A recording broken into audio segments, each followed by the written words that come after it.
aka Bullets, YouTube channel. Hurry up, now tell us why you're here. Ryan Newcar, as usual, will start at pole position, with Hollingus to his outside. Row 2 has the rookie, Lightning McQueen, and Rusty Wheelhouse to his outside. Row 3 has Billy Oilchanger looking for his first win this season, and Jeff Corvette trying to stop himself from having a bad season. Row 4 has Greg People, who leads way too many laps, and Casey Corner, who is yet to win a race.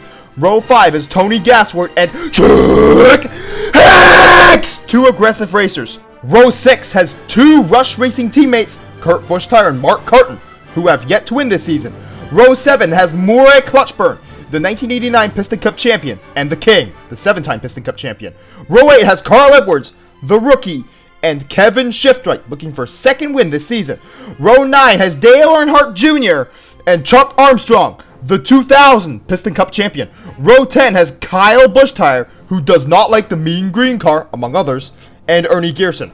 Row 11 has the Richard Chill Paints Racing teammates, Jeff Burnton and Kevin Carvick. Row 12 has Krusty Rotor and Bobby Carboni. Both have been plagued by bad finishes this season. Row 13 has Jeremy Carfield and Elliot Draftler. I don't know what they're going to do today. Row 14 has Dale Carrett, two-time Florida 500 winner, and Eugene Karbareski, who's probably going to try to wreck Ken Schrader. Row 15 has Matt Karzith, who qualifies badly again, and Winfred Bradford Rutherford. Row 16 is Johnny Blamer, hoping not to crash, and Ken Schrader, hoping not to get wrecked by Eugene Karbareski. Row 17 has Michael Cartrip and Sage Vanderspin. Both of them are looking for their next win.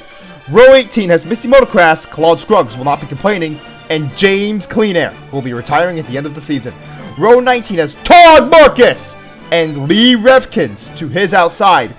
Row 20 is Brendan Cargan, making his first and maybe only start of the season, and Slider Petrolsky to his outside.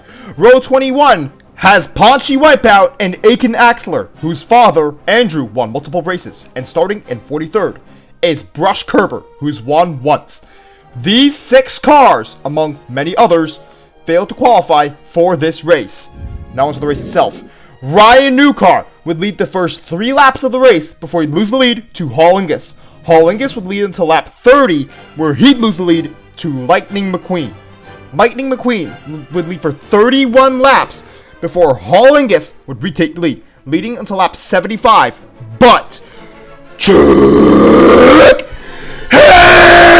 Hicks is 15th as of lap 71, when he wrecks Dale Carrett, his rival Kyle Buschtire, Slider Petrolsky, Johnny Blamer, and Brendan Cargan. Why? The King would take the lead on lap 75.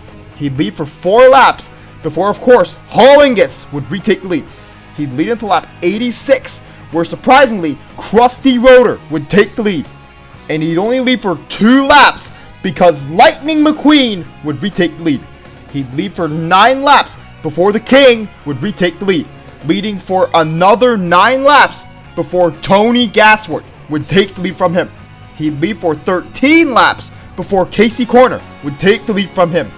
He'd lead all the way until lap 153, where Hollingus would take the lead from him. He'd lead until lap 160, where Murray Clutchburn would take the lead from him. He'd lead for 5 laps, but Chuck Hicks would be 6th as of lap 162, when he wrecks Krusty Rotor. Why? The King would take the lead for 5 laps afterwards, but on lap 169, Matt Karzith would take the lead from him. He'd lead for 10 laps before his teammate, Greg People, would take the lead from him, leading all the way until lap 185, where Billy Oilchanger, using his better tires, would take the lead.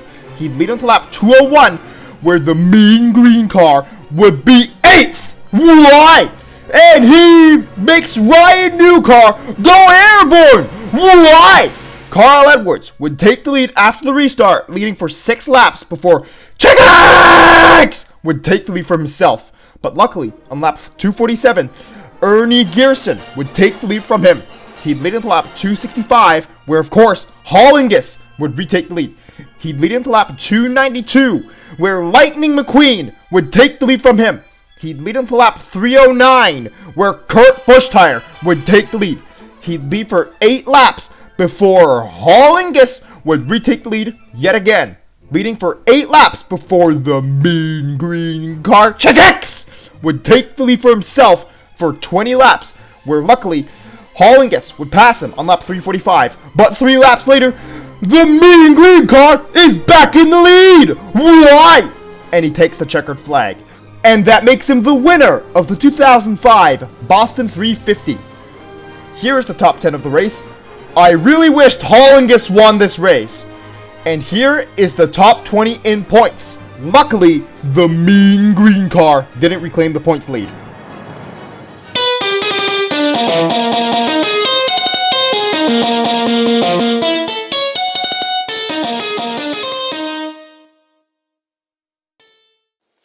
Remember to press the notifications button, which goes ring, ring, ring after you press it. And lightning strikes back, and that's as if you subscribed, of course. And thank you for watching this entire video. Why did the mean green car have to win again? Hollingus or Billy Oil Changer was more deserving of that win. And also, Lightning McQueen reclaimed the points lead because the King had a much worse finish. The 33rd race of 2005 will be coming out soon enough.